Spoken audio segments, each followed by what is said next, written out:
the absence of Putin and Xi Jinping at the meeting, does it really affect things, the success of the summit overall? Putin, no, because I think it's been pretty much a pattern now that he's missing most international engagements except within a tight circle of his own immediate neighbors and allies. He hasn't been to the BRICS summit last month in South Africa. He is clearly, he was, if I'm not mistaken, he was absent from Bali in Indonesia as well last year. And his being absent this year is not a surprise. And this is a guy with an international arrest warrant against him. He's prosecuting a war which is not popular in the world.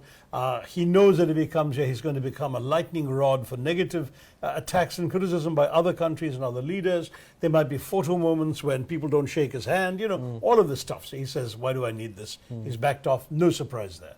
She is much more of a political signal. That is a deliberate snub to India, because she was there at BRICS, and he's going to be holding a Belt and Road tamasha in Beijing shortly, which Putin will attend.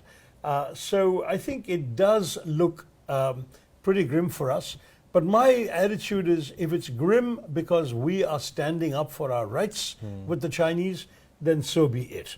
I would like to believe that this government has developed a spine since the Prime Minister's most unfortunate statement that the Chinese have taken no territory, when it's known to everybody that the status quo ante, that is before the troubles in Galwan in April to June 2020, has not been restored in many, many points.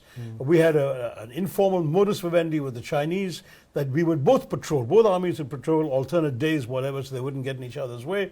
45 years, the disputed frontier was not a problem area simply because each side respected the other's claims. Right. Suddenly, the Chinese have moved into lots of spots, I believe 26 spots, where both sides used to patrol, and now the Indian Army can no longer patrol. They've taken over lands where Ladakhi herders used to graze their sheep and whatever, and they can't graze anymore. These are things that you can find out on the ground. Rahul Gandhi went to Ladakh and met herders who've been talking about that.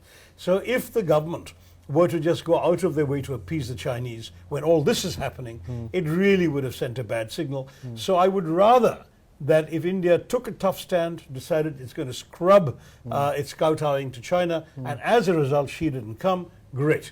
But if it's she simply saying, listen, we don't want to take you guys too seriously, you made such a big hoo-ha of this G20, let's see how important it looks without us, that kind of message, then frankly that is going to be seen around the world as a bit of a snub to us.